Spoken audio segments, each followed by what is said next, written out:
Yo, this is Corey. What's up, it's Jahi. And this is Jordan, and you're now Tapped in to Fatherhood Forward. Before we dive into today's episode, we want to give a huge shout out to our sponsors of this video, Platinum Party Planners. you already know they one of the best sponsors around. They specialize in birthdays, weddings, baby showers, corporate events, and they even do treats. And they hit. That's a fact. So y'all see this beautiful furniture that we have on set today. Facts. It's courtesy of Platinum Party Planners. So shout out to the ladies over there. Yes, sir. Big shout out to the Platinum Party Planners. You already know they're going to make your event shine every time. Bling. Blow. Let's get it. What is up, everybody? Yo. What's going on, family? What's poppin', fellas? How y'all doing? How y'all feeling? Today we're here for another installment of what we now call Dad Stories. Here with man, let me get in my introduction bag. Yeah. This gentleman I think he's wise beyond his years. He's a hustler. He is the epitome of what you would call like a rose that grew through concrete. You know what I'm saying? Like, I only met him I met him like last year, November, October, but through the last couple months, we built a solid rapport. And I'm honored to call him a friend of mine, a great father, stand-up gentleman, businessman, community advocate, Shemar Parker. Yeah, I appreciate you, family. Thank you. How you feeling, man? No, definitely, man. I appreciate you, brother. First and foremost, I just want to thank you and Jordan for allowing me to come on here, and feature into it something that I feel is really amazing. Like, it should be highlighted in the newspaper if it was up to me. But first and foremost, thanks for having me here on this podcast. It's an honor to come on here and speak with you fellas. I'm doing great. I'm doing amazing. Life is lifing for me right now. I couldn't be more grateful for the position that I'm in. So I'm good. Love to hear that, brother. Yeah, that's awesome, man. That's amazing. All right, so we don't need to play around with it. Jordan, how you want to start this joint off the way we started off when we did Jep episode, or you got something different in mind? We can do it like how we did Jep's episode. All right. So Shemar, normally we just do a check-in, right? And we still gonna do a check-in, but since this is Fatherhood Forward, we're gonna do something different. I want you to ask yourself, and then if you need time to speak on it, we can, you can have that time, because I got mine's up top already. How have you showed up for your kids this week, right? And as an example, this week for me, my kids was off the entire week from daycare.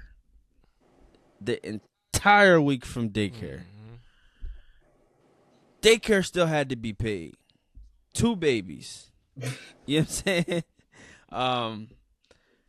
And it's not nothing that I won't do for my kids at all. But with me being a barber, you know what I'm saying, my schedule was a little bit flexible. So this week, bro, I didn't go into work most days until 3-4 o'clock. You feel me? I'm talking about, Monday I wasn't here, but Tuesday, Wednesday, Thursday, I ain't going to like 2 on Friday, just because I just got to do what I got to do until my wife gets home and she can relieve me. So, it's just another reminder as a father that you're going to have to make a lot of adjustments, a lot of pivots through this journey of fatherhood, because at the end of the day, they come first. 1,000%, 1,000,000%, for sure. And I got a few things. So my instance is unique. So I have one daughter who actually lives with me full time, and then I have another daughter who is with her mom, and we're actually in a custody battle at the moment. So I'm I'm putting dividends in on paper, behind the scenes, in front of the scenes, whatever. But I'm going above and beyond to make sure that I'm doing what I need to do to be there for both of my children, no matter the circumstances. Us as fathers, we gotta we had to have a super hurdle ability. I don't know if y'all know about track, but as y'all can see, I'm a track star. We had to jump hurdles every single day that we wake up, and it's something that we don't talk about often or doesn't get spoken on often. But as we know, there's things that we have to handle, whether we want to, whether we don't. The second that our eyes we open our eyes in the morning, that is game on. You know what I mean? It's daddy activated mode. You know what I mean? So for me, in my instance, I actually. My daughter actually resides in Dover, and I reside up in Newcastle County area, so that's about a 45 minute to an hour commute. Right. So I have my daughter, and we're working on the schedule, getting everything squared away with me and her mother. But we're actually, I actually had her over the weekend, and I kept her an extra day. So I had to actually make sure she got to school on Monday morning, which was in Dover, about 8 o'clock in the morning. So I went above and beyond and adjusted my schedule, adjusted everyone's schedule here. I made sure that I had to get everybody up early, because I'm the one who drops everyone off. So I got my girls to school. I got my little one a little there early, and then I got my girl, my baby girl there on time. But that's just one sacrifice out of the week. Something that I felt like was I had to take it into my own hands. A lot of the times, just to be transparent, we don't see eye to eye as far as like the schedule, when I should see my daughter, how I should see her. So for me, it's important to show, my efforts of going above and beyond. If it doesn't matter if we can't decide a time to drop her off, I'll make sure that she gets to school. Right. As a dad, for me, education is huge. You know what I mean? Our children have to learn, and we have to be willing to show them that learning is important. You know what I mean? So me getting her to school, that was my pillar on the weekend. It started my week off. I got up bright and early, kicked my day off. You know what I mean? I got straight to business, got to handle business. Even though it kind of was an extra task, it got my day and my week started off at an earlier point, and I couldn't complain. So that was a dividend that I feel like I put in for both of my baby girls. And then, of course, I took my other daughter. I had some time this weekend to take her to Sesame Street. I just want her to experience a little bit more more in life, honestly. Like Jahi was mentioning first, I come from Wilmington, a very low income, low poverty area. So we didn't experience a lot of in life, and I actually had 7 siblings. So it was a lot of us. We went places, we did things. We weren't the bottom of the barrel, but we didn't also live that luxurious life where we got to experience everything that we really could. So I wanted to make sure that I give my children that extra opportunity to go out and experience extra things if I have free time, instead of just sitting around hanging out with some buddies on the block or something like that. I'd rather just go and enjoy time with my family, and then put those dividends in that I know my daughters will be grateful for in the long run. That's well spoken, brother. Go ahead, Pops. Oh, one thing you gonna know about this guy right here, that boy, that brother can talk. Yeah, I definitely right can. way. Well spoken, man. Don't let me chat your head off. I'm gonna chat your head off, so y'all gotta shut me down.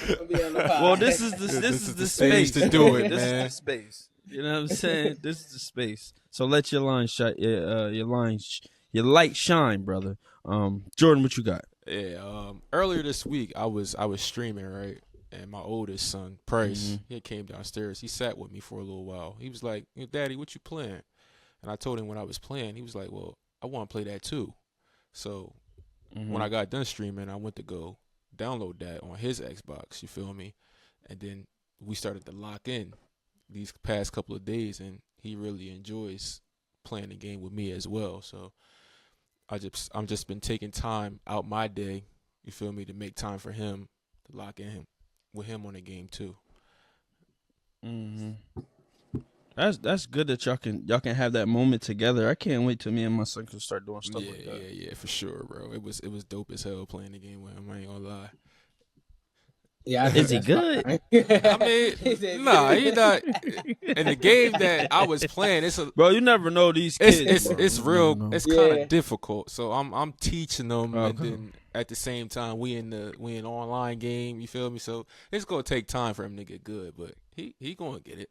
That's me with me at his helm. He gonna get it. Yeah, for sure. You know what I'm saying? For sure. Yeah. Listen to you. Yeah. All right. Thank you for sharing, fellas. Okay, so all right, let's go wherever you want to start. Shemar, you already gave us like a good brief background, but let the people know. Like you were a young man, dog. You You don't look a day over Yeah. 21, Nah, 22, man. facts. What you doing? Yo, this guy. two I'm two cracking up. kids? Yeah, I Huh? got 2 kids, man. I got 2 kids, and it's funny, man. My kids are pillars in my journey. Actually, they actually Okay. help me thrive in what I do. I actually give credit to my children for everything that I do. I mean, everything that I do essentially is for them. But I can honestly speak up. I know it's cliche, but I really became a man when I became a dad. And when I say it wasn't instantly, it wasn't instantly. It wasn't like over Quaker Oats overnight. You know what I'm saying? It wasn't instant. But that the moment that I became a dad, it started to transition in my head that I needed to be a father as well, and that kind of contributed to all the facts that I did every single day. Everything that I did, every single day. Growing up in Wilmington, I wasn't the I guess Hold you on, would say before you go. You cannot graze past that. That was what? like you said something real heavy, and I don't even think you just peeped it. You said you had to become a father.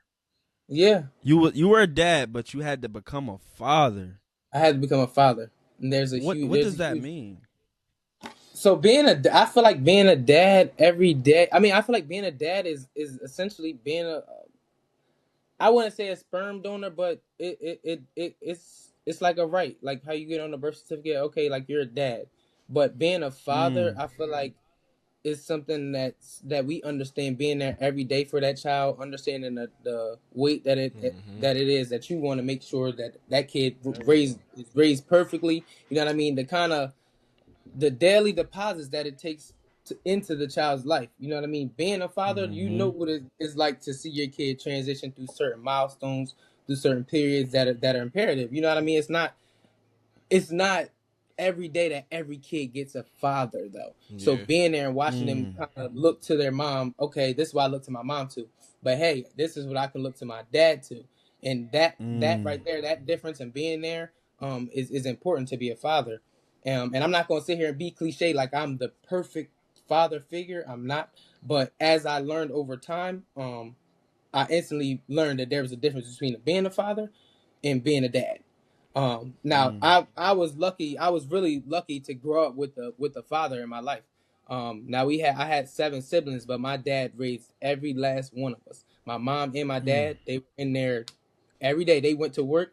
My dad never missed a day of work, and I feel like that was the sole contributor to who I am as a person. I've seen what it was like to be a father, to know what it's like to sacrifice every single day, your free time, your sleep time, your relaxed time, your extra couple dollars, the little bit of money you want to save on the side, the ideas, the thoughts that mm-hmm. you feel like were important, but the needs of your family that weighs a little bit more. So like that kind of seeing that every day was huge for me.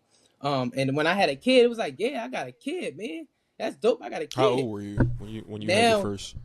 so great question, bro. I was 17 years old Ooh. when I had a kid. So I was 17 years old when I created her, but I was 18 when she was Mm. born. Um, and let me just say that was a room shaker for me and everybody else Had you around had me. graduated yet? Um, High school? Oh. no, bro, I was Mm. I was a senior in high school. I was a senior. Woo. So let me give you the real Mm, backstory. I'm the number one um, track and field decathlete out of Delaware in the class of Mm. 2017.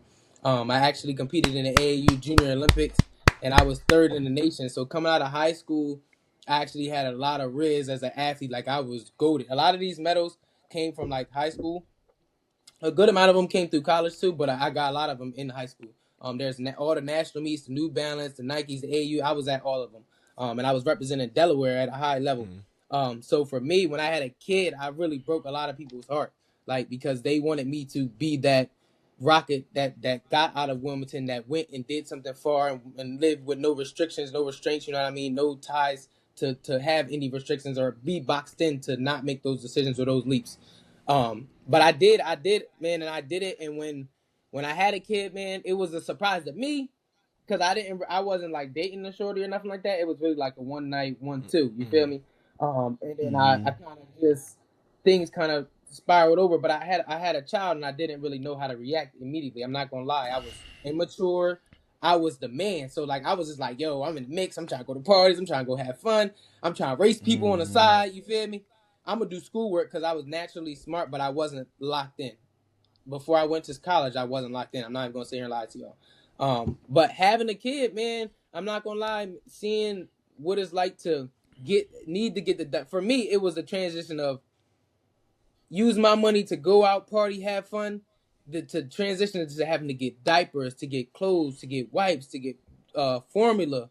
You know what I mean? That $60 Similac was wearing your baby out at 18. You feel me? I I'm feel trying to you. borrow a couple dollars. Like, so it was like, for me, like, something had to give. But I was blessed to actually get an offer I committed to Indiana Tech. And then I was like, I'm going to go 10 hours away from my kid. That's impossible. I can't do that. So I competed for the rest of the summer, and I actually, my best friend had an offer from University of Maryland Eastern Shore, and then I actually was talking to the coach with him, and he was just like, "Yo, if y'all go to Junior Olympics and do good, let me know." So then he seen us on the Junior Olympics. I actually did real good, and he was like, "Yo, I'm gonna give y'all an offer. Y'all gonna go to school out here, which is 2.5 hours away versus 10.5 hours away." So in my head, I'm like, No brainer. Dupes, you feel me? Ain't even no brain. I don't even care how much money they give me. This is just sane for me to be sane as a person. I can get a car. I know the person I am. I know the grind that I have. I can get a car and I can drive 2.5 hours. I'm confident in myself as a person to do that. So, I made the decision to go to UMES, and man, my daughter gave me a lot of education and strength and wisdom. I feel like a lot of my wisdom that I have at a young age, because a lot of people say I'm a lot wiser than I'm only 26. But I have 2 degrees and I'm working on my doctorates right now. But a lot of people say I'm a lot wiser, but I have to give credit to my daughter, man, because a lot of the journeys and the loopholes that I ended up maneuvering through was because I knew I had somebody looking up to me at the end of the day, knowing that I had to provide for them. And that was a lot of fuel, man. When you get that fuel as a dad, though, I'm telling y'all, man, that fuel as a dad, it's just a different, it's a different fire. Like I'm telling you, like I competed as an athlete, so it's like having fuel in your fire is you get a feeling, you get that energy, but like, man, knowing that you got put food in the mouth is a whole different feeling. But yeah, that kind of was the main spark for me, having my first child. And it was like, I took it in like, so when I told all of my mentors and the people who were investing into me as an athlete, man, they were so disappointed in me, y'all. Like, in a good disappointment. They were like, man, you had it all and you kind of just snatched that away from yourself. You feel me? Like, we wanted better for you. Like, you feel what I'm saying? We wanted better for you. But I kind of looked to them and was like, y'all think it's over, and I'm about to show y'all that all the deposits y'all put into me, like, it's not going to go to waste. You know what I'm saying? I'm going to figure out a way to juggle this and that. You know what I'm saying? I'm going to go to school. I'm going to get my education, and I'm going to raise my kid. You feel what I'm saying? I'm going to be a dad. And it's a trial and error. Things are not perfect, but it was a learning journey for me. And I think during that journey, going through the ups and the downs of that was important for me because it kind of helped stabilize my life as a person. I knew what was need, and I knew it was a want. I knew it was a priority. I knew it was things I could be selective about. So, I just say, man, that whole kind of transitioning into a father was important. Then once I graduated, COVID came, so I graduated during the COVID season. I tried to hop in the field, y'all, with my bachelor's degree, and it just wasn't. The numbers wasn't numbering. I couldn't provide for my family.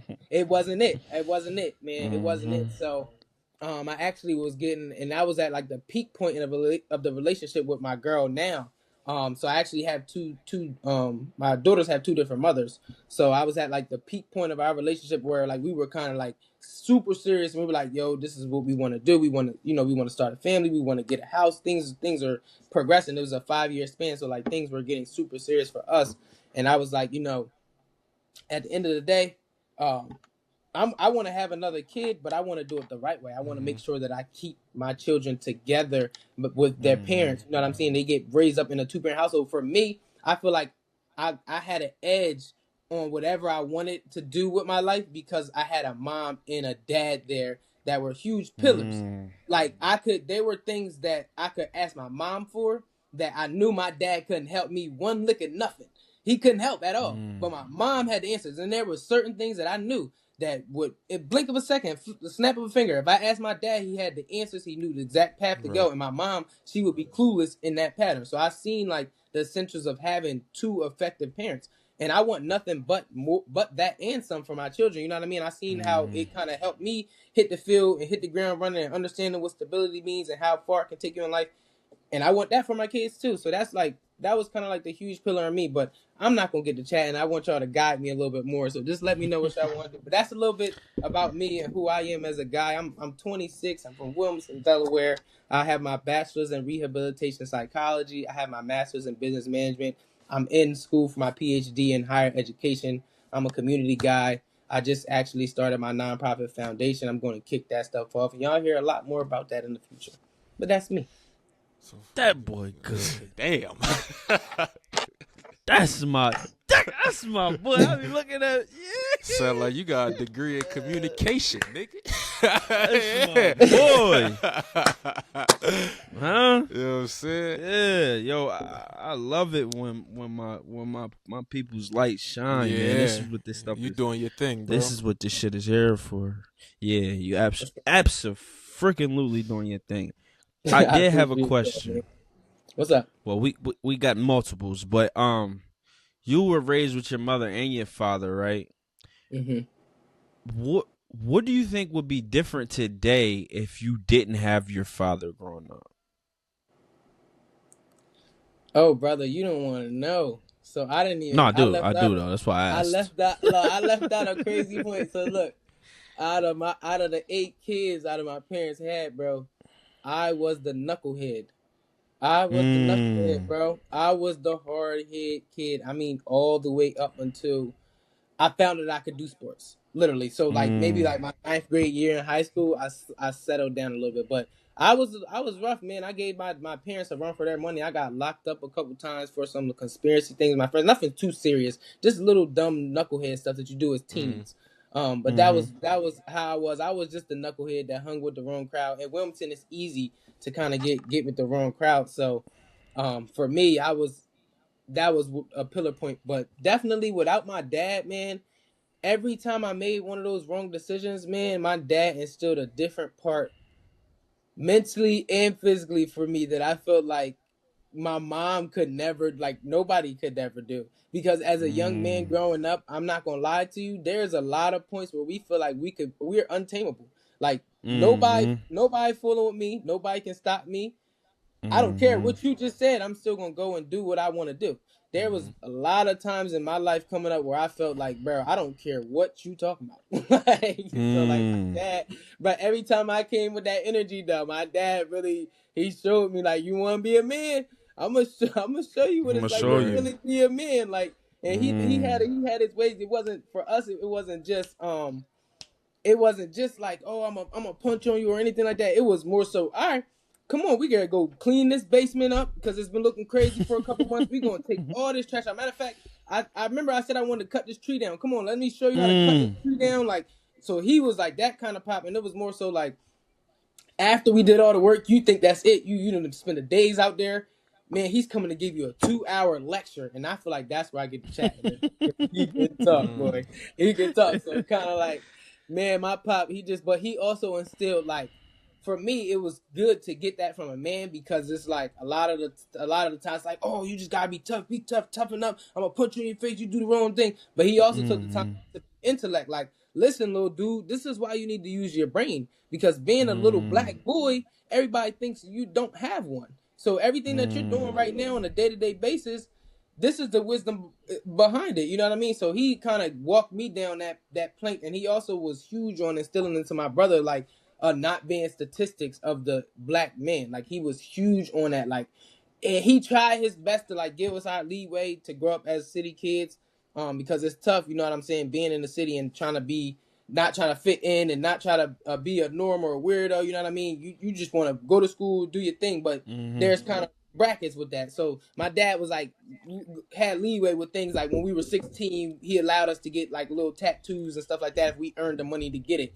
But it was just like lessons like that for me. I think without him being there and those pillar points, especially when I was making the wrong turns, because you got to remember, we needed, as young men, we need guidance. So we're going to make left turns, right turns, you know what I'm saying? But we need somebody that's going to steer us back straight. I feel like he was that, like those bumpers in the bowling alley when they come up, like he was there every time I went the wrong way. Like, it was my dad. Like, yo, this is not what we doing. You know what I'm saying? And even if he Mm-hmm. couldn't get to me, he still sat me down and he did whatever it took. Like, he would sit all of my friends down at one point and talk to all of us. Like, if he couldn't feel like he couldn't get to me or my brother, like it was times where it was 10, 15 boys in the house and he just talking to us about like just life and making the right choices. But he knew like, if I can't get to my sons, then I'm gonna get to the people that's around them. I'm gonna do whatever it takes. So I just feel like that was huge, and I understood. Like, now I tell my parents every day, man. It's funny, the deposits that I see y'all that y'all gave in, I was so ungrateful for then. But every single day that I live, I'm starting to see like each deposit, like just the little stuff, just the small stuff. You know what I'm saying? Making sure you're hanging with the right guys, understanding what it takes to provide, understanding what being a father, being a dad actually comes with, the real bread and butter of it. You know what I mean? The ugly days, the bad days, the hard days, the tough things that the men have to deal with. You know what I'm saying? So just getting that from a guy, I feel like, and y'all can probably feel the same way. I feel like it is different when it comes from a man, and a mom just can't replace that. Moms do really good jobs. Moms do amazing jobs.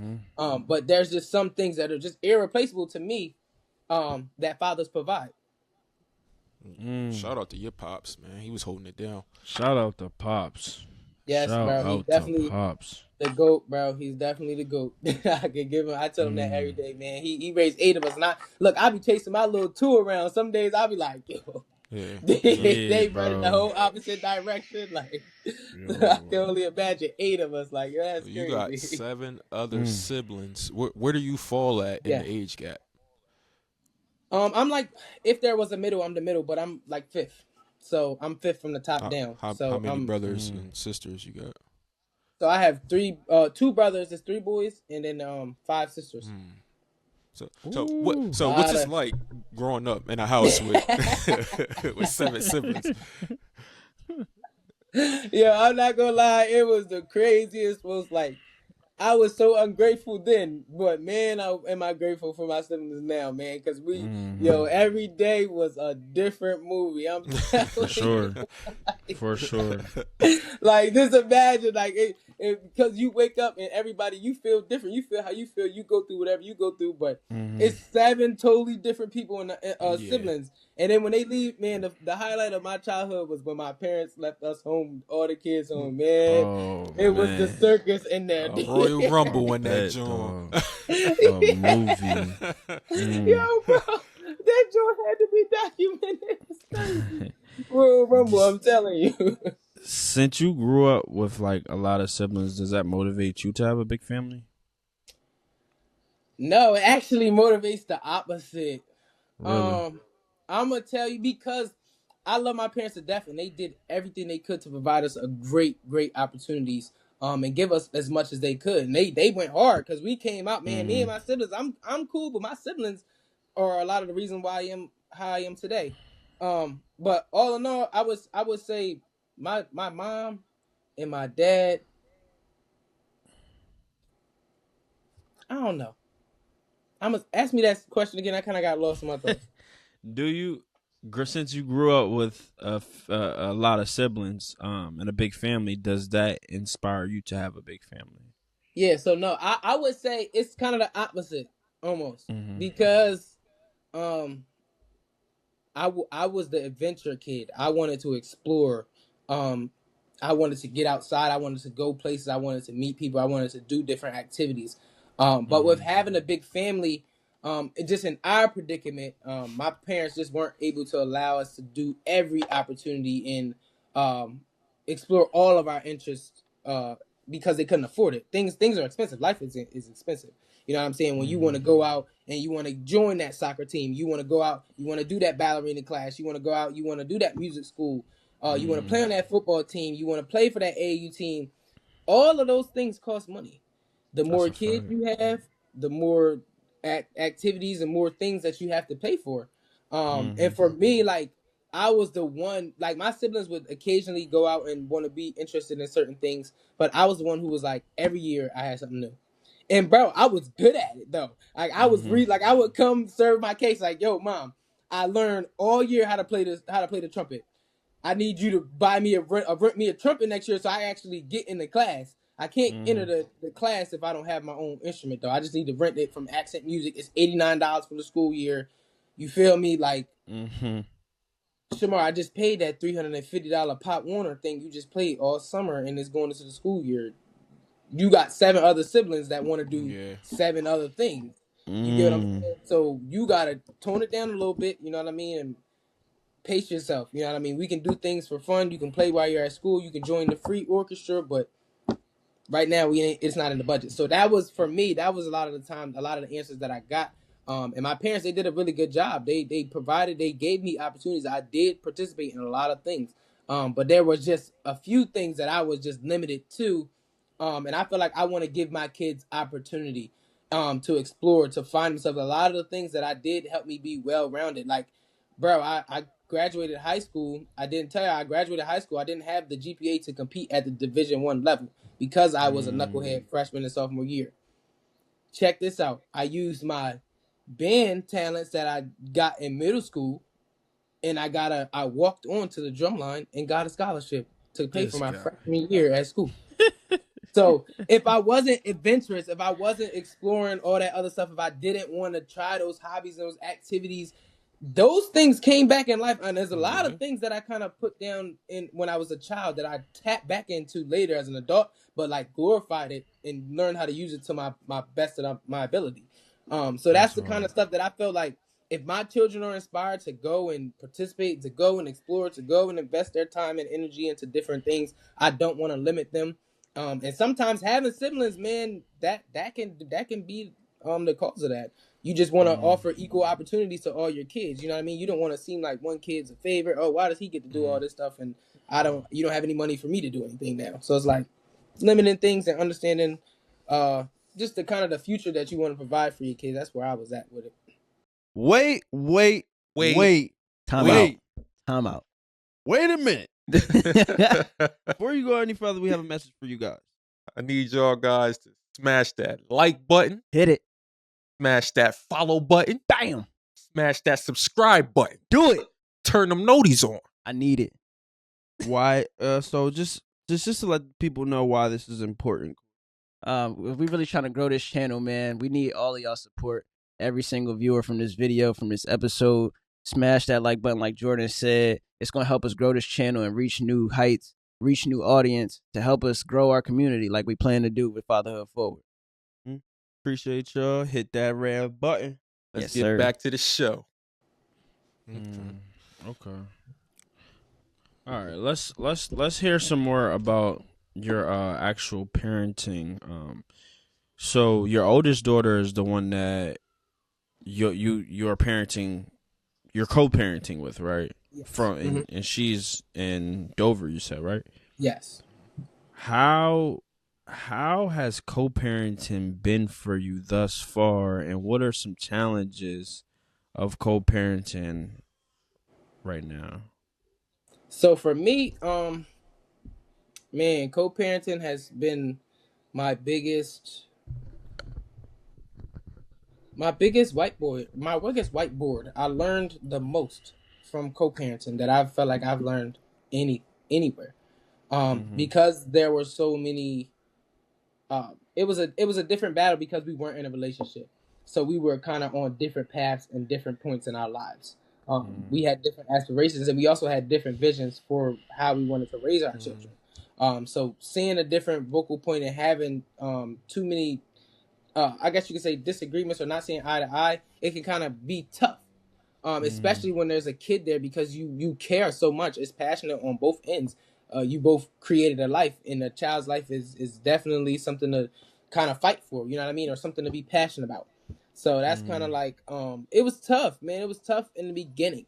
Because I didn't know if I should quit. I didn't know if I was making the right decisions. I didn't know if me sacrificing the couple of minutes that I did with my child, being in school, being on campus in the undergraduate's degree, away from her, I didn't know the long-term effects of what it would do.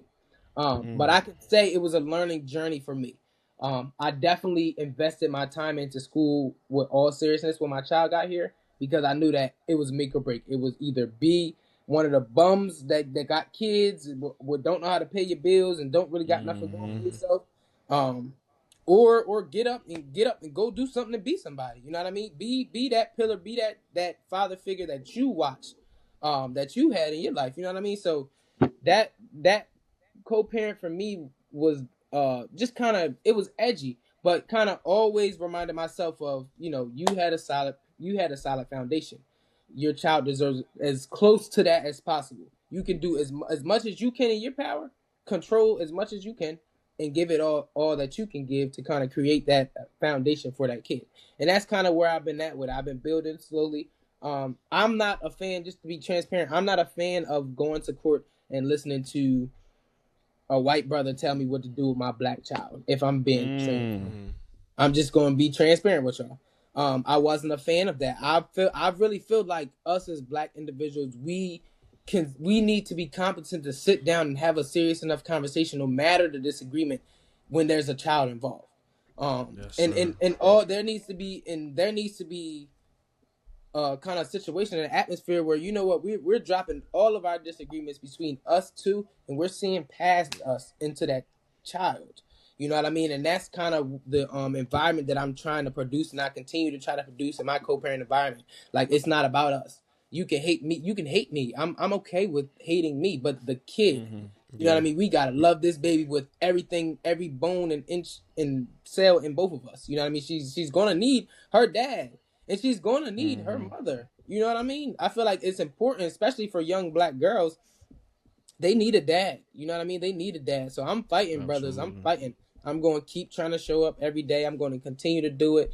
But I had to push the needle with court, man. I had to kind of go and file some things just because I wanted some order in my life. I'm in a position where things are getting serious to the point where I have to schedule, I have to plan ahead, I have to be precise with where I'm going and what I'm doing and how I'm investing my time. And I feel as though parenting and being a dad should never be put on a schedule. You know what I mean? You got to be a dad 24/7. You know what I mean? You got to be a dad. The most important part of the times of being a dad is when you don't want to be a dad. So it's like the times where it's tough, where it's hard. You don't want to get up. You don't want to carry that extra stuff. You don't want to keep continuing to repeat yourself. It's a lot of things that us as fathers have to kind of keep doing. But for me, I was like, listen, look, I don't want to go back and forth. I want composure. I want a clean slate for my kid. I don't want her to see that environment, because environments have a big impact as well. If they understand that their parents are not in agreement every time they see each other, or they can't come around each other, they're not talking, or they're not on good terms, that affects the kid as well. So I try my best, man, to kind of just keep a nice tone and energy towards everything.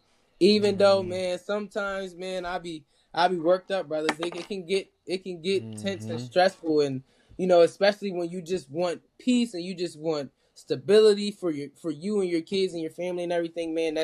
It's a different type of peace that kind of rings when you just want to be put together, have your kids in a position where you can provide. So right now, I'm in a great space where I got the court thing in line. Everything's flowing for us. You know what I'm saying? I'm seeing my baby more. We're doing a little bit more family-oriented things. Every time I spend with her, I kind of let her know, we have a little bit of one-on-one daddy-daughter time away from everybody in our family, just so she can have the effects of, hey, Dad, I spent time with my father. I know what it's like to be with my dad. Just because we don't get the everyday experience, I feel like it's important to kind of offer her that place to kind of connect. So to wrap it up, co-parenting for me was not the prettiest or the best or the silver platter, but it was definitely an educational journey, a place where I was able to mature, develop, and kind of understand the foundation of having a family. So What you got, Jordan? your oldest is what, 7? 7, yeah. And your youngest is how old? 2. 2. What was it like starting over for you? Oh man, it was lit, bro. It was lit. I can't even lie to you. It was a great journey. One, because my first child, I wasn't able to be a part of her maternity journey. She actually didn't tell me that she was having a baby until my baby was here. Crazy story, bro. Crazy Tough story. John. Like, crazy tough joint. Well, at that moment, did you believe it was yours? No, I went to sleep a top scrambler and I woke up a dad. It was so crazy. Like I was Yeah, that's tough. unreal moment, fellas. Unreal moment. But listen, it was a journey for me. It was a journey figuring out what was going on, tracing things back, understanding the math and everything like that. And I have a great black mother, so if you know, she's not going. So No, we not got at all. we got things straightened Yeah. out pretty quickly though. And iron that stuff out. But boy, that was a journey. Like I didn't know how to feel, man. I couldn't believe it. It was so because that you got to think about it. The typical dad has 9 months to prepare for his child. Yeah. You're sitting there thinking like, all right, every day. Why she wait though? She said she didn't want to ruin the things that I had going on. She seen that I had a good life, and she didn't want to bother me. But her mom insisted that her daughter's gonna need her dad, so that's why she reached out. That's like the most passive aggressive answer ever. Bro, I was so confused because it came as an Instagram DM, bro. Like I thought it was fake. Like I couldn't believe it. But it was a pillar moment, man. When I opened the message, the funniest moment, man. When I opened the message, it's a group of us. It was like my best friends, bro. It was like 5 of us. We hung out every day. It was all the guys, man. We was hanging out, chilling in the wheel. And I got the message and I looked and I read it. And I couldn't believe it. Like I was in a shock, but I was with all my brothers and they was sitting there and they was like, bro, no matter how this journey go, we know that you are powerful and strong to kind of weather this storm. You feel me? You just got to lock in. You feel me? And at the end of the day, all of my brothers was there, man, through the journey. They kind of dragged me to Target and the baby stores. We just buying random stuff. We ain't know what to get. We just walking in there buying stuff. I ain't have nothing. You feel me? I wasn't a dad the day before, but that moment right there was kind of what sparked the fire in me to kind of know that I was strong enough to embrace the journey. Because I feel like you definitely have to be strong enough to do it. It's not for everybody. Being a father is not for everybody. But for me, that was the point that kind of switched it over.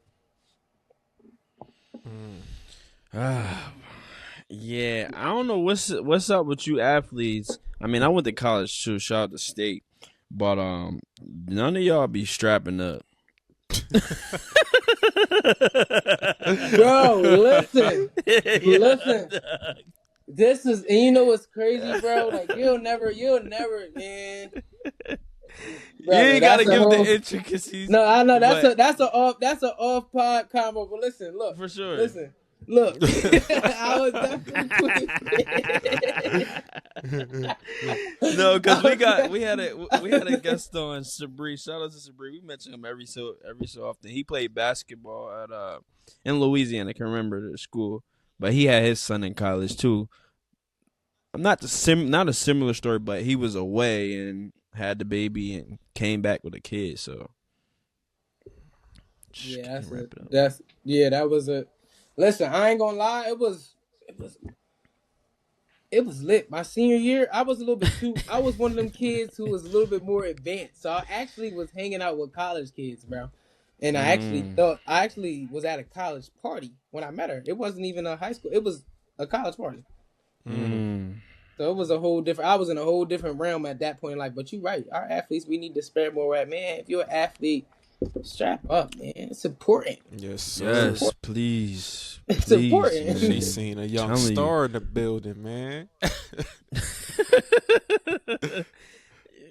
Hey, man, we ain't trying to put nothing on her jacket. Just trying to protect the gentleman from our unwise decisions sometimes. You know what I'm saying? And your child, your daughter's a blessing, and absolutely not to disregard her life at all. Of course, of course. Just gotta put that out there, just because it ain't spoken enough. It's not, and that's why I made sure I repeated it, just in case any of the young athletes might come across the pod. Y'all need to hear that, man. And I'll say that with so much empathy. My daughter was one of my biggest journeys, for sure. But if I could wait, I would wait. I will wait a little bit until I'm ready, until I'm more mature to provide her a better opportunity, a better foundation. It takes a lot to provide for a child. So if you ready to hop off that porch and see what it takes, man, you gotta be ready. But it's not for everybody. So if you're not ready, don't force it. You know what I mean? You got a whole bunch of time to get and a whole bunch of time to live. Are you ever really ready? I was just getting ready to say that. Are you ever really ready? I think you're more. You can be more prepared for sure. Not ready. I You ain't think, ready. yeah, that's the thing about it is because my second kid taught me a lot too. My second child taught me what it's like to nest to nest a child in a family and a mother. I didn't have that opportunity, and the man, so many qualities and so many smaller important lessons um were kind of taught to me, man. I got so much wisdom from my second kid in just the small things, but being gentle, setting that foundation, understanding, what it's like to nest a newborn and a mother that just birthed a child. It's important. It takes a lot, but that journey was huge for me too, man. I learned a lot, and I'm thankful for both of them. So do you feel like you was prepared for the youngest child? I feel like I was prepared. Yes. I had 2 degrees. I had 2 jobs. I had a crib, a car. I had a foundation. I had those basic life pillars that you need to sustain a family. I had that already. And I knew what it was like. I had days, bro. I had maternity leave as a guy. You know Yeah. what I mean? So that was that was a whole different journey. But it was important. It was important to be there and kind of help nest and weather the storm with my lady for my second baby. So that was huge for me too. What's it like being a girl dad, bro? It's lit, bro. It's lit, bro. Nah, I ain't gonna lie. I got this hat, man. I got this hat. It's cool, bro. It's cool. I ain't gonna lie. I be feeling like Darth Vader though, cause like all my brothers, they got boys, like, and I'm talking about one shot tries. They got son twins. They look just like them. So not my blood Ah, brothers. but I was about to say Parker got a girl. Not my blood brothers. I'm talking about like my Yeah. clique, my friend. Oh yeah, Now my man. siblings. Okay. Nah, so crazy story, y'all. So I told you I got 5 sisters, right? My mom, all 5 of her grandkids are girls. They all girls. You feel me? So that's Oh in-house. man. In-house is all girls. So it's like not just is it in my girl that I'm a girl uncle. You feel me? My kids, cousins is girl. Like it's crazy. It's girls all in our family. But man, it's cool. It's definitely a cool experience. I think it taught me how to relax a little bit, how to be a little bit more gentle, how to kind of transfer my feelings at a different energy, so that my daughters can be able to pick it up and still value me and not kind of hate or feel like that I'm targeting them or being aggressive or anything like that. So it calmed me down. I was rough coming out of college, like I said, out of high school, just being a city kid. So it allowed me to kind of mellow out a little bit. You know what I mean? Learn how to transfer my feelings, not be so upset so quick. I feel like my patience is gonna get tested later in life because I'm gonna have to deal with the boyfriends and all that kind of stuff, and I ain't ready for all that kind of stuff. Man, I ain't ready for it. But listen, for now, we gonna enjoy. We gonna enjoy these days. Right. We gonna enjoy these days, Yeah. man. I'm enjoying the bubbles and the nail kits and wherever else they want me to do. I'm the dad. Whatever you want me to do, we gonna sit out here. We going to the spa. You feel me? She done brought the little fairy things out. Whatever you need, I'm here. I'm cool. Like, so I just think it's cool because my dad was there for my 5 sisters and he used to do real cool stuff with them. So it's That's not what's up. me. It's not awkward to see a guy that wants to be there and help out and be active and kind of participate in whatever the girls got going on. Because that's kind of what I seen coming up. That's what's up. That's what's up. You want more kids? I really You gotta would try like, for your boy. that's what I'm about to say. I really, come on, y'all. Like a little me, bro. Like, come on. Like, I gotta get this game to a boy. Gotta I gotta get a this game boy, to man. a Got black to. boy. Yeah, I gotta have my Got own to. young fella. So hopefully, I would like to get married and have another child. But I feel like one more kid, maybe 2 max is cool for me. It's cool. Four would max it out. But I think I definitely would want to get married before I have any more children, just to kind of continue to give them that powder of foundation and understand, making babies through love and being able to teach that valuable lesson to my daughters as well, to know what they can look up to and see, like, and what they would want in their families and things. Because I know for me, seeing a lot of the stuff that I seen coming up impacted a lot of the decisions why I did and didn't do certain things. So just being able to kind of live that example that I want them to kind of admire, so they can want that for themselves. Yeah, I was gonna ask you. I mean, you mentioned it twice, so I figured it was really important to you. So your parents were married, like growing up. Yeah, my parents was married the whole I would time. say They 8 like kids. You kind of gotta Yeah, I don't. hang it So up. I feel like they came up in that era where, yeah. I mean, where are you going? yeah, facts. Like, where are you Just hang it up, dog. going? Yeah, but I feel like they came up in that era where they got married at younger ages, not too young. My parents didn't get married too young, but once they hit it off, they kind of just hit it off and just kept hitting it off. Like it was just like, Right. but they Yeah. were married. It was all out of marriage, so that Well, was you huge. got you got two young married men here, so whatever questions you got, like Jordan, what is it be? 3 years Be for 3 years you? in August. Yep.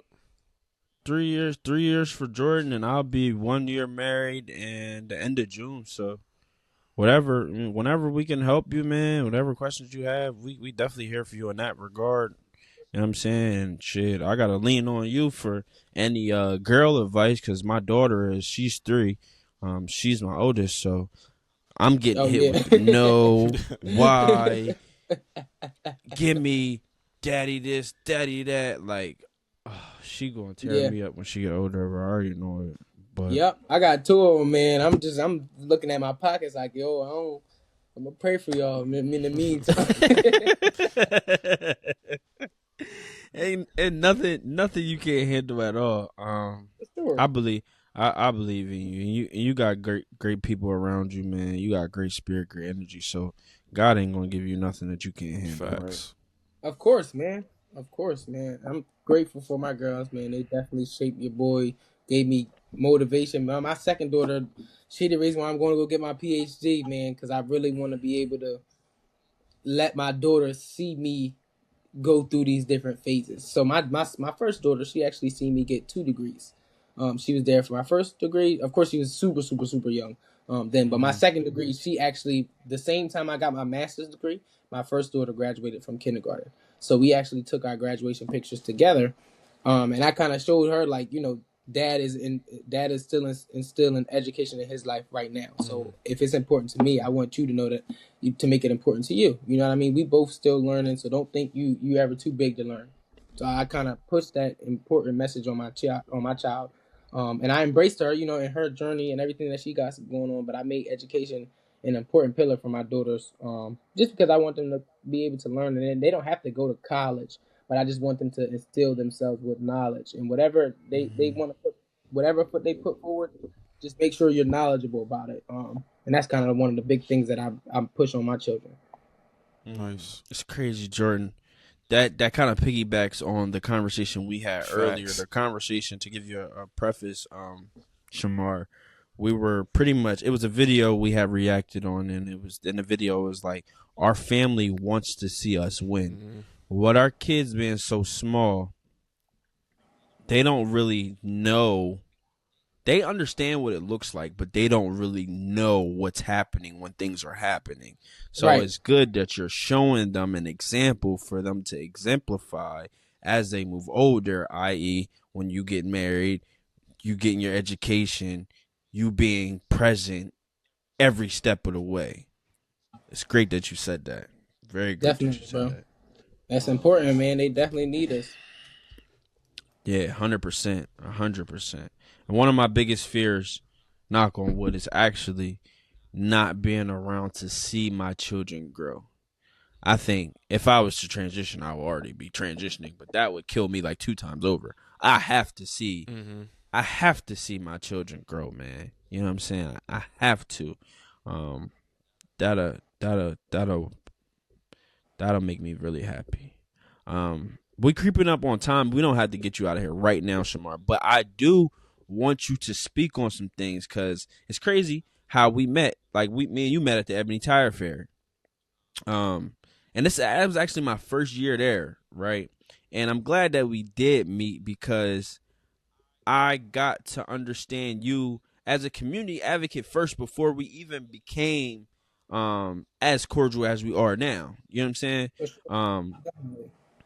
how important is it for you to be a pillar of in your community, and what without, because sometimes we got to safeguard what we're working on, but share what you can share in regards to like some of the plans that you plan on setting forth to being a better pillar in your community, because our our people need to hear. We need to big up what our people do. You know what I'm saying? Like, Definitely. especially in the beginning phase. Like, it goes without being said, bro. I'm rocking with you.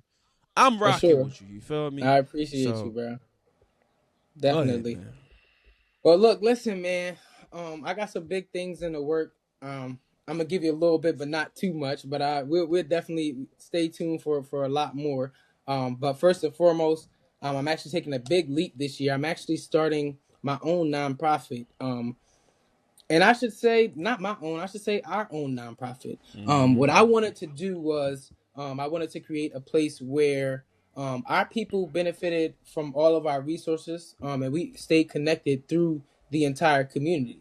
And I felt like it was very important that someone from our community who lived through the ups and the downs of the community, someone who's willing to listen, and as someone who could connect to all the generations. I feel like there's a huge disconnect from the younger generations and the older generations.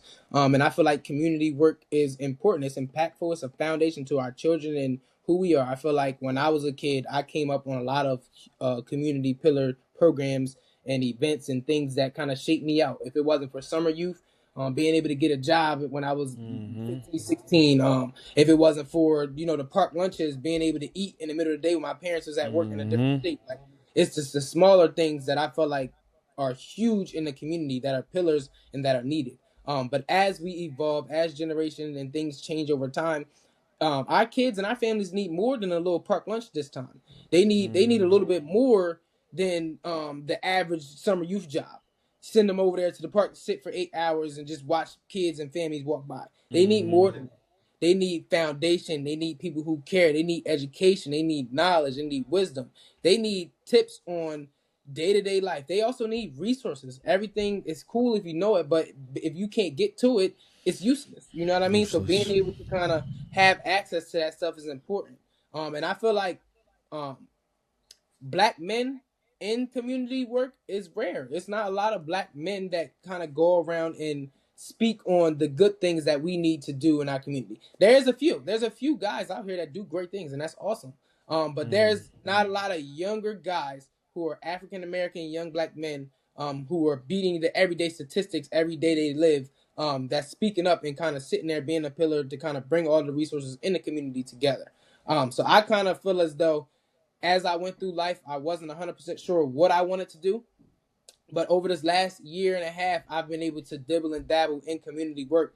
And there's no passion from me that I felt stronger in my mind, my body, my soul. There's no place where I feel right rather than giving back in the community. Like, I feel like I have a lot of education, a lot of knowledge, a lot of resources. I came up in the city. A lot of people know me as Parker Boy. I was at all the parties dancing back in the day. But that's all good because that's another way that I can kind of keep us all connected. You know what I mean? So what I Connected. want to do is just share more resources, be another pillar for the community. We're gonna have a lot in store. The name of my new nonprofit is called We Thrive 302 Co. And I actually got a little T-shirt on for y'all right That's now. right. Mm-hmm. Just a little something, something. But it's a lot of merch gonna be dropped. It's a lot of vibes and videos and energy that's gonna be dropped. I have my board meeting coming up soon. So once I have that board meeting, I'm going to be more inclined to share a lot more things that we have in stone. But we're gonna be huge pillars in the community. We're gonna be partnering with everybody. We're gonna be sharing a lot of resources. Like one of the biggest things that I want to do is and I'm sure you see it, Jahi, on a day-to-day basis. Like I share resources for people in the community to get jobs, Mm-hmm. people to Yep. find health pop-ups and things like that. That's just something that I do off nature, and I feel like it's imperative because a lot of people always hit me up like, "Yo, bro, you know where I can get a job? You know who's hiring? Hey, I'm struggling right now. I just finished this job. You know anybody that can give me some resources to learn a new skill or a trade or anything like that?" So I share all that stuff on a day-to-day basis just on my page, just because I feel like it's cool. People need to see that stuff. And if I was scrolling on the gram, which we do often, I would love to see an opportunity if I didn't have one. So Mm-hmm. just being there, being able to kind of, I'm connected to the people that you want to be connected to and the people that you don't want to be connected to. But we Mm-hmm. all community. You know what I mean? Right. So I share all the resources to everybody, and I want my company and my organization to be that same pillar to everyone as well. We want to also emphasize athletics, as y'all can see. Your boy be over here holding it down, though. I just also feel like sports for me that changed my life, man. That changed my life. If I didn't know that I was this kid, that can go out there and compete at this high level, and this sport could get me across the country in 2 degrees and experiences that I wouldn't have gotten inside of Wilmington. Man, if I could just give that opportunity to anybody else, I would do anything to do that. So I actually connected with a brother named Antoine Flowers. He's actually the head coach and the childcare director at West End Neighborhood House, and he coaches Above Expectations track team. But he actually was the guy who got me off the streets from hanging out on the block with my friends every day to actually going in and putting that work and instilling it. And like I said, this was one of the opportunities that changed my life because I couldn't do everything because things cost a lot. He was the first coach who actually waived all of the fees for me to compete. In which I felt like that very year I was nothing but grateful. So everything that I did at practice, I killed myself at practice. I went hard, and when he traveled and took me somewhere, I was grateful for the opportunity. So I gave it everything that I had. But that also it paid off for me in the long run. I got 2 degrees up here, over 150 medals. I was all American. Like it's a lot that can go with it. But just being able to kind of offer that platter or that silver platter to them kids, like, hey, come here, don't worry about the fees. Just invest yourself here. You know what I'm saying? And you'll reap from these benefits later on in life. Just invest right now. Stay out the way. You know what I'm saying? Use this as a safe haven because I feel like track and sports was my safe haven. That's how I stayed out the way as well. So I want to be able to offer that to the young boys and the families too. And as y'all know, things are going up, prices are raising. You know what I'm saying? We got a lot of things going on in the politic realm. Yep. We don't know how things are going to be stable. I want to be able to provide that opportunity to say, hey, listen, parents, don't even worry about the fees. Families, don't even worry about having somewhere to send your kids to get these resources. I can give this to y'all for free, for our community, by our community. So that's just the biggest goal. And like I said, man, there's gonna be so many community partners. I'm excited. I actually want to do some big stuff with y'all, but we gonna connect and do some amazing things, man. I have so many ideas and things in store. I'm excited. I'm only 26, so it's just the beginning. Nice, man. Okay. Love to hear Thank that, you. brother. Thank you, Shemar. As we wrap, two things.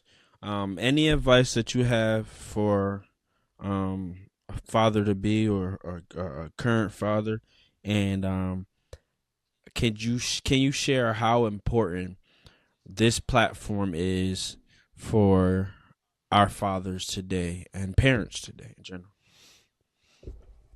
Definitely. I'm sorry. First question again, because I was that. Any advice? Oh, anybody? Oh yeah. Listen, man. Look, to my fathers, it is very important. Those battles, those journeys, those hills, those uphill battles with the thing on your back. You ever see the emoji with the person carrying the weight? I'm talking about carrying. Look, carrying my own weight emoji. Like I'm talking about. Listen, those battles, those journeys, those are what make us fathers. Being able to celebrate Father's Day, being able to go out and say, you know what, I'm a father. Are those hard times, those bad times, those deposits, those daily deposits that we're investing into our children's lives? That is the epitome of being able to hold the crown phrase, I am a father. You know what I mean? So I feel as though you guys should continue to invest into your children's lives. I feel like it's important that we continue to show up no matter the journey, no matter the hurdle. You know what I'm saying? No matter what, be there for them children. You know what I mean? Especially if you haven't had a father of your own. And even if you did, that's another point of why you should. So show up, man. Show up, show out, man. Be there and celebrate them kids, man. Celebrate them kids. It's important. And this, speaking of important, this podcast is really important. It's the number one reason why. If it wasn't important, y'all wouldn't have been able to hear any of the great message or information that we shared today. That's one. Secondly, I feel as though there needs to be more safe spaces for fathers. And let's say safe spaces for Black fathers on top of that. Because being a Black father and having a safe space doesn't go in the same sentence. So being able to offer that kind of environment and that safe space and being able to say, you know what, come here, share your thoughts about this topic that we don't often talk about, but don't worry, come here, you'll be safe, you won't be judged, is important. That's stuff that we don't hear often. And I feel like we have to get this out there more. I'm going to be doing a lot of stuff in the community. I'm going to be actually talking about you all, allowing people to kind of shift their focus and to see the opportunities that you guys are offering, because this environment is important. You can learn from it. This can be an educational resources. This can also be something mentally, emotionally, that can help benefit a father in his journey, because a lot of the times us as men and us as fathers and us as black people, we don't talk about mental health and the effects of the journeys that we take and things that stress and being a parent has on your life. You know what I mean? Being able to kind of go through that stuff is important, but being able to talk about it is a whole different journey. You know what I mean? Being able to kind of highlight and say, this is what I went through. This is what information I would share to another person who went through this, so they won't run into the things I ran into, or they have a better journey or better experience than I may have had. You know what I mean? Or I can help you benefit, and you can have the same good journey that I had. However it goes, just being able to kind of transform that energy and share those messages. This place is important. That Thank you, boy, brother. that boy, good. Thank you, Shamar. Whatever, like I said, man, whatever I can help with helping you with while we thrive, I'm rocking out whatever Fatherhood Forward can do to help propel whatever you have going on, and vice versa. We'll definitely keep you in contact. And I actually have an idea for you. Now that we was having this conversation, we can speak about it later. But Jordan, you got anything before we get out of here? We do have a Families and Fathers Walk this coming up Sunday. I don't know if but I'm telling him personally, because we didn't drop the new date for it yet. Oh yeah. It's not gonna be Saturday. It's gonna be Sunday. Cause the weather. Yeah. Oh well, I can make it now. Okay. Good. I couldn't make it before because I was going, but I can make it now. Yeah. If it's on Sunday, I can do it. It's definitely gonna be on Sunday because the weather isn't like in our favor, working in our favor. Yeah. That works for me. So sign me up, bro. Send me all the information, Jahi, and I'll be out there. You know how I do. Got you.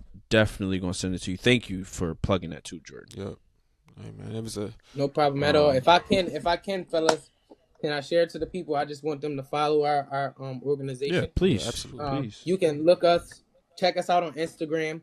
And we have a link to our link tree with all the other links for more information at We Thrive 302. That's WE Thrive 302. And you can find a lot of information there. We haven't dropped yet, but we actually are going to hit a huge social media run really soon that kind of gives a lot of information on who we are, what we're going to do, and how we're going to do it.